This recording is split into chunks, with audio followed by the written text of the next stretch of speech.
आप लोकलडिब्बा.com देख रहे हैं और मेरा नाम है नीलेश। दुनिया के सबसे बड़े देश रूस ने अपने पड़ोसी देश यूक्रेन पर हमला कर दिया है।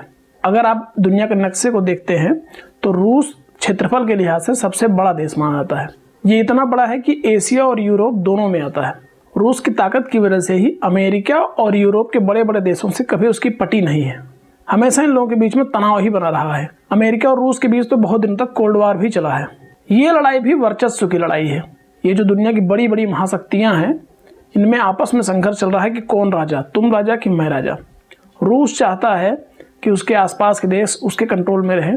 अमेरिका और यूरोप चाहते हैं कि नहीं, वो सुपर पावर बन के रहे। आखिर इतने बड़े देश रूस ने छोटे से देश यूक्रेन पर क्यों हमला किया है, आइए समझते हैं विस्तार से। बात शुरू करते हैं 1991 से।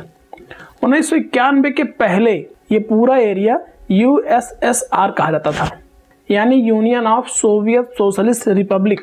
तो 1991 से पहले रूस और यूक्रेन दोनों सोवियत यूनियन का हिस्सा थे। 1991 में सोवियत यूनियन टूट गया और इसमें से निकल के रूस और यूक्रेन समेत कुल 15 देश बने। इसको ऐसे समझिए कि सोवियत यूनियन बाप था और उसके 15 बेटे हैं। उसमें सबसे बड़ा बेटा रूस है और एक छोटा सा बेटा यूक्रेन है। अब रूस सबसे बड़ा होने का फ़ायदा उठाता है, उसके पास ताकत है, तो वो अपने छोटे भाइयों को धमकाता रहता है, मारता रहता है। वहाँ की डेमोग्राफी कुछ ऐसी है, क्योंकि ये सब USSR टूट के बने हुए हैं, तो ज़्यादातर लोग जो यूक्रेन और रूस के आसपास रहने वाले लोग हैं वो रूसी भाषा बोलते हैं और रूस के ही मतलब उनकी पहचान रूसी ही है।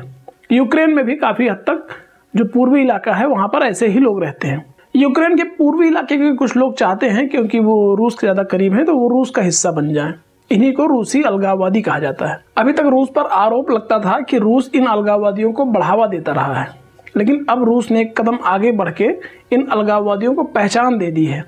अभी कुछ दिन पहले ही रूस के राष्ट्रपति व्लादिमीर पुतिन ने घोषणा की कि वो लुहांस्क और डोनेस्क को पहचान दे रहे हैं स्वतंत्र रूप में। इसका मतलब ये हुआ कि वो अलगाववादियों की मांग को पूरी तरह से जायज़ ठहरा रहे हैं और उन्होंने शांति के नाम पर वहां पर अपनी सेना भी भेज दी है। लुहांस्क और डोनेस्क को मिलाकर ही डोनबास कहा जाता है। इससे पहले साल 2014 में यूक्रेन का एक हिस्सा था क्रीमिया। क्रीमिया पर रूस ने हमला किया और उसे अपने कब्जे में ले लिया। अभी अलगाववादियों को समर्थन दे रहा है, कभी क्रीमिया को अपने कब्जे में ले लिया था। रूस की इसी तरह की बदमाशियों से यूक्रेन काफ़ी परेशान हो गया है और वो जानता है कि वो अकेले इतना छोटा है कि रूस का मुकाबला कभी नहीं कर सकता है। रूस से बचने के लिए और अपनी आज़ादी को बरकरार रखने के लिए यूक्रेन चाहता है कि वो नाटो का हिस्सा बन जाए। नाटो का फुल फॉर्म है नॉर्थ अटलांटिक ट्रीटी ऑर्गेनाइजेशन। ये कुछ ऐसे देशों का एक समूह बनाया गया है जिसमें अमेरिका, कनाडा, फ्रांस और इटली जैसे बड़े बड़े देश शामिल हैं। इनका आपस का समझौता है कि अगर इन देशों के ऊपर कोई बाहरी देश हमला करता है, मतलब नाटो के अंदर शामिल जो देश हैं उन पर अगर कोई बाहरी देश हमला करता है तो नाटो के सारे देश मिलकर उसका मुकाबला करेंगे। यूक्रेन की कोशिश ये है कि अगर वो नाटो में शामिल हो जाता है, उसके बाद अगर रूस उस पर हमला करता है तो ये सारे देश यूक्रेन का साथ देंगे और वो रूस का मुकाबला कर सकेगा। रूस को इसी बात से दिक्कत है। अभी वो जैसे चाहता है यूक्रेन को मारता थपड़ियाता है, अपने कब्जे में काबू में रखता है, जो उसे चाहता करवा भी सकता है काफ़ी हद तक। यूक्रेन इसी से बच के निकलना चाहता है और रूस इसी चीज़ को बरकरार रखना चाहता है। इसलिए उसने साफ साफ कहा है कि अमेरिका और यूरोप के देश इस बात की गारंटी दें कि यूक्रेन कभी भी नाटो का हिस्सा नहीं बनेगा। अब यूक्रेन में यूरोपीय देशों का क्या है? दरअसल यूक्रेन में बहुत सारे गैस और खनिज के भंडार हैं।